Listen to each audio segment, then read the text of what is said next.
Hello everyone. So we are discussing previous year questions of the chapter Biotechnology, Principles and Processes and the topic Tools of Recombinant DNA Technology. In today's session, we are going to discuss a question which was asked in the CBSE board in different years in different forms. So the first form is short answer type question for 3 marks which was asked in the CBSE board All India Examination 2016, and the question is A part, why must a cell be made competent in biotechnology experiments? How does calcium ion help in doing so? And B part, state the role of ballistic gun in biotechnology experiments. Or short answer type question of 2 marks which was asked in the CBSE board All India Examination 2014, and the question is, why is making cells competent essential for biotechnology experiments? List any 2 ways by which this can be achieved. तो बेटा इस question में हमें पहले तो बताना है कि किसी भी सेल को competent बनाना जरूरी क्यों होता है बायोटेक्नोलॉजी के एक्सपेरिमेंट्स में, और इसको हम कैसे कर सकते हैं उसके मेथड्स बताने हैं.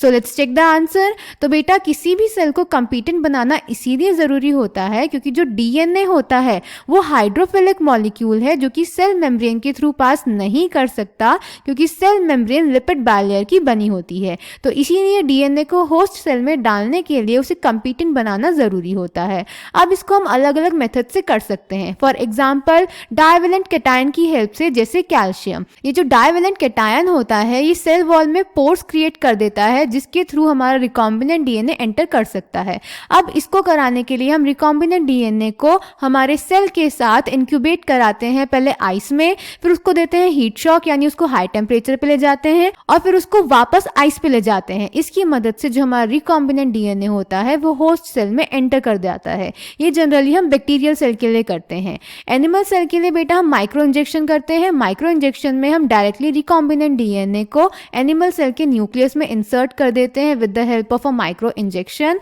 फिर प्लांट सेल में बेटा हम ये बायोलिस्टिक या फिर जीन गन की हेल्प से करते हैं जिसमें हम सेल में हाई वेलोसिटी पार्टिकल्स एंटर करवाते हैं. फॉर एग्जांपल गोल्ड और टंगस्टन, इनके माइक्रो पार्टिकल्स लेंगे और उनके चारों तरफ डीएनए को कोट कर देंगे और फिर इनको हाई वेलोसिटी के साथ सेल पे बम्बार्ड करवाएंगे जिससे वो डायरेक्टली सेल में एंटर कर जाते हैं. या फिर हम इसको अचीव कर सकते हैं डिसआर्म्ड पैथोजन की हेल्प से. पैथोजन्स के पास एबिलिटी होती है नेचुरली डीएनए को इंसर्ट करने की किसी भी यूकैरियोटिक सेल में, तो हम उनके जो डिजीज कॉजिंग जीन होते हैं उनको डिसआर्म कर देते हैं और फिर उनको हम यूज कर सकते हैं एज वेक्टर. क्लियर बेटा?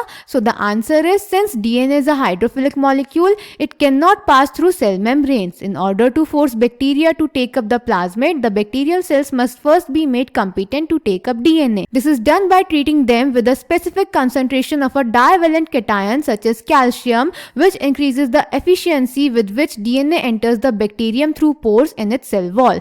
Recombinant DNA can then be forced into such cells by incubating the cells with recombinant DNA on ice, followed by placing them briefly at 42 degrees Celsius, that is heat shock, and then putting them back on ice. This enables the bacteria to take up the recombinant DNA. This is not the only way to introduce alien DNA into host cells. In a method known as microinjection, recombinant DNA is directly injected into the nucleus of an animal cell. In another method suitable for plants, cells are bombarded with high velocity microparticles of gold or tungsten coated with DNA in a method known as biolistics or gene gun. And the last method uses disarmed pathogen vectors which, when allowed to infect the cell, transfer the recombinant DNA into the host. So I hope this question is clear to you. Thank you.